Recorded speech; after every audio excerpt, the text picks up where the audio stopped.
Hello guys, mag-i-splice tayo ngayon. Itong outlet sa taas, ito. Ito. I-supply natin. Ito. Ito yung supply. Dito. Pero hindi na natin ito siya electa dito. Dito na natin siya i-tap. Ito. Diyan siya magka-tap ngayon. Ba ito ha? Ito. Tingnawakan ko. Buhay yan. Kasi tingnan ninyo. Ayan o. Supply. Tumap yung computer natin dyan. At saka yung CPU. Yun. Ito yun. Ito ang hinawakan ko. Yan. Kung baybayin nyo yung supply, ano. Yan. Yan yun. Kaya buhay to. Guys, oh. Binatan ko na yan. Para yan dito. Para dito yan. Pero bago ko gawin yun, ipapakita ko muna sa inyo na yung outlet hindi talaga gumagana.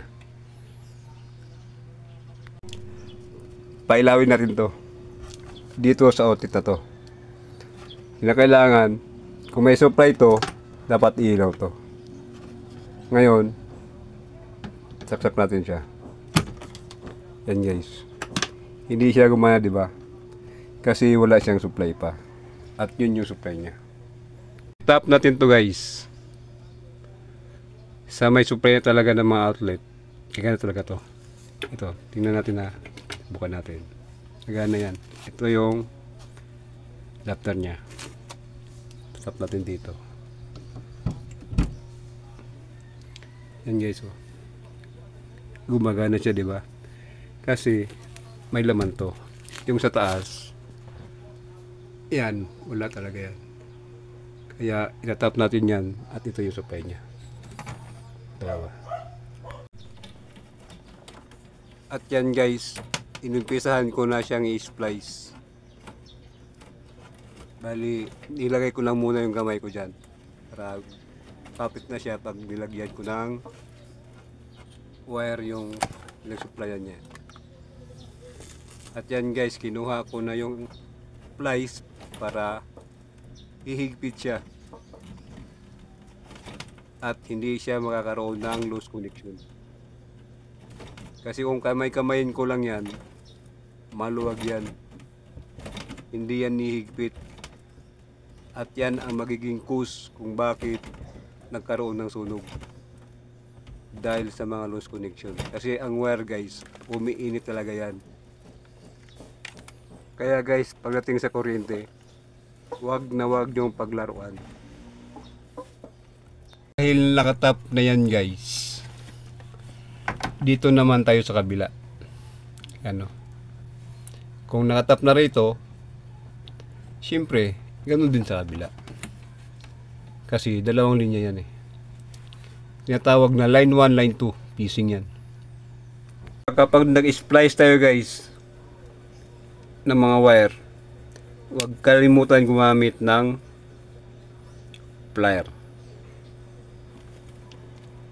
Hindi nyo kayang mag-splice niyang wire na yan kapag wala kayong plier. Kaya kailangan nyo talaga tong plier na to para ma-splice nyo ang mga wire.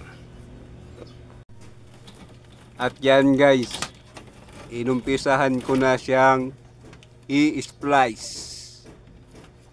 Ayan guys, oh, tingnan nyo maigi ha. Kung anong ginawa ko. Ayan oh. Ganyan lang yan guys. Kapag nag-splice kayo, biakin nyo muna kung saan banda kayo magbiak. Saka nyo ngayon hatakin. O itulak para magkalayo sila. Lalayo yung insulator niya o insulation at magkakabalat siya. Yun ang purpose natin dyan. Pero pagdating guys sa electrical talaga, make sure talaga na expert kayo sa electrical. Kasi kapag hindi nyo alam ang electrical guys, delikado yan. Yan guys oh, nakabalat na yan. Nakabalat na yan guys. At buhay to. Tandaan nyo guys, buhay to ha. Itong wire na to, buhay yan. Buhay tong wire na to. Kaya wag nyong gawing biro ang kuryente. Kasi kapag hindi kayo magaling dito at nagdunong-dunungan lang kayo, huwag nyo na itong gawin kung anong nakikita nyo sa akin. Kasi yan ang ikapapahamak nyo. Yan ang ikakamatay nyo. Tandaan nyo yan guys. Hindi basta-basta trabaho electrical. Kunting pagkakamali mo lang dyan, maaari kang mamatay dyan. Nakabalat na rin siya. Ready to mingle na rin siya. Ano? Ready to jingle and mingle. Kaya guys, wag na wag yung paglaruan ng electrical. Lalo na kung wala kayong alam. Hindi ito basta-bastang trabaho guys. Kasi ito yung magiging cause kung bakit kayo kusang nawala sa mundong ito. At yan guys, inumpisahan ko na naman ulit i-splice gamit ang aking power hand. Yan guys oh. Gamit ang aking mga mahiwagang kamay. I-splice ko siya na mano-mano. Bali ganun yun guys ah. Kasi ang electrical kasi guys talaga. Hindi basta-bastang trabaho yan. Pinagsusunugan ng kilay yan. Bago ka matuto rito guys. Hindi basta training lang yan. Kundi pinagsusunugan ng kilay yan guys. Lalo na sa mga high voltage. Kasi ang electrical guys is malawak at saka malalim. Halos lahat. Ayan guys oh. Naka-splice na yung dalawang linya at nagkaroon na rin siya ng electrical tip. Yan. Tsaka guys, itong piecing na to, line 1, line 2, huwag nyo talagang pagdikitin yan. Yan. Na nakabalat. Yan, okay yan. Pero pag nakabalat yan, pag nagkadikit yan, ang tawag doon is Merry Christmas and Happy New Year. Guys, dahil nakatap na yan, supply na yan, bali ito, kung kanina hindi ito gumagana, ngayon gagana na to. Halika, tingnan natin. Bali guys, kung kanina ayaw ito gumana,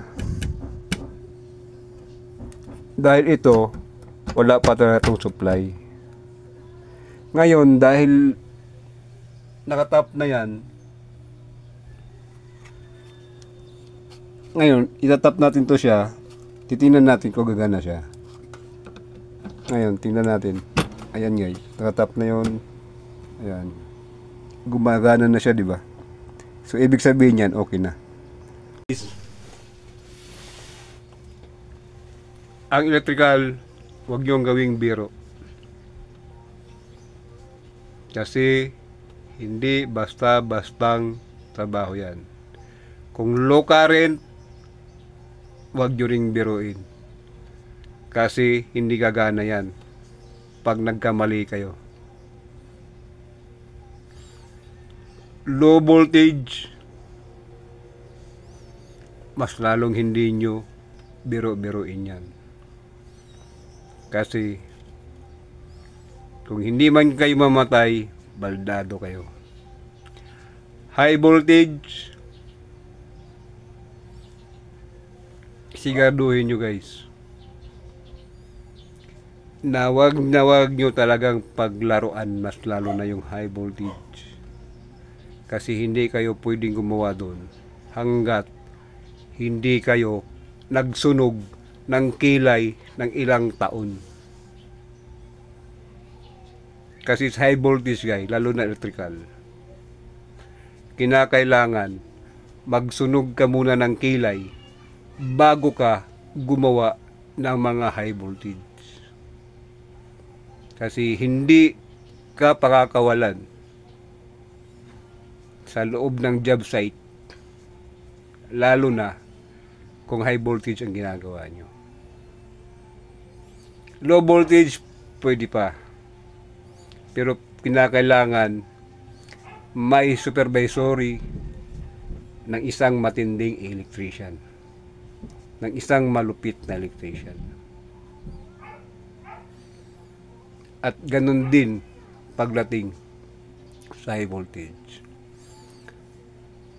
Kaya maraming salamat sa inyong lahat.